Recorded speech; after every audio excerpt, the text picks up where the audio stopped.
He was invisible to most people. Every morning, he pushed his cleaning cart down quiet hallways, mopping floors, emptying bins, and polishing the same doors day after day. He was the man who opened the building before anyone arrived and locked it long after everyone had gone home.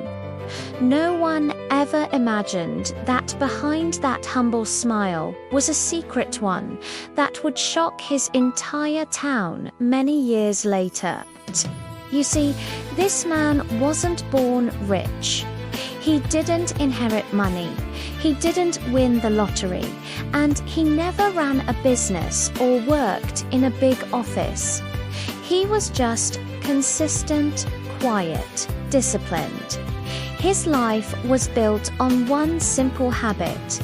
He saved a little from every paycheck, no matter how small it was.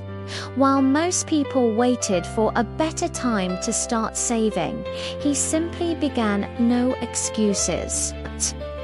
No waiting for perfect conditions.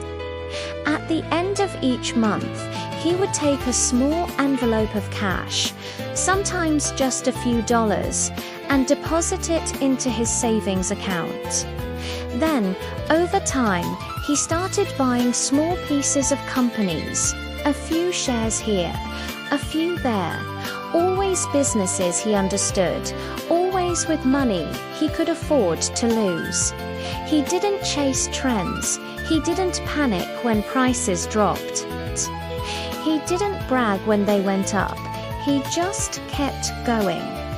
While others laughed at his old car and worn-out shoes, he was quietly building something much bigger. Not a flashy life, but a solid foundation. He read newspapers and books about finance, not to get rich fast, but to understand how money actually worked. He believed that money wasn't for showing off, it was for freedom, for sleeping peacefully at night, for never having to beg, borrow, or fear the next bill. Years turned into decades. His friends retired and moved away. Some lived big, but ended up with nothing. He just kept doing what he always did, saving, investing, and living simply. He didn't need much. A modest home, a second-hand truck, a radio, a bookshelf, and a quiet routine. People often said he was too simple. But simplicity, it turned out, was his greatest strength. Because when he finally passed away, the world discovered what he had been building all along. The local hospital received a letter from his attorney. Inside was a check for hundreds of thousands of dollars. The public library got another, enough to fund new books for years. And when the full amount was revealed, the entire town went silent. This humble janitor, who never earned more than a modest salary, had quietly built a fortune worth millions. No one could believe it. How, they asked. How could a man who never made much money end up so rich? The answer was simple, but not easy.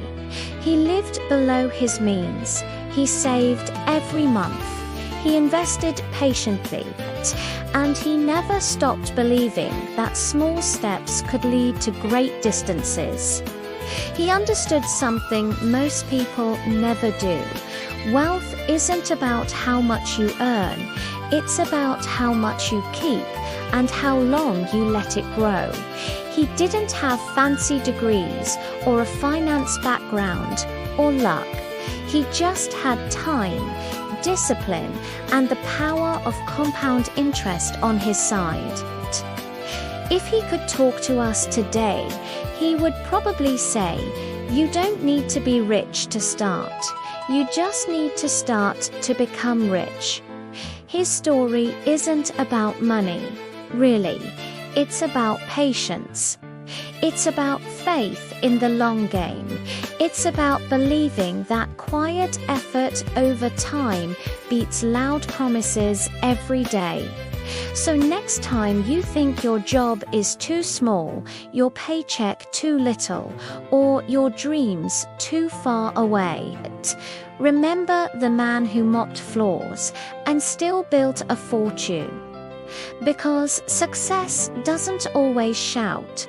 Sometimes it whispers through every small, wise choice you make.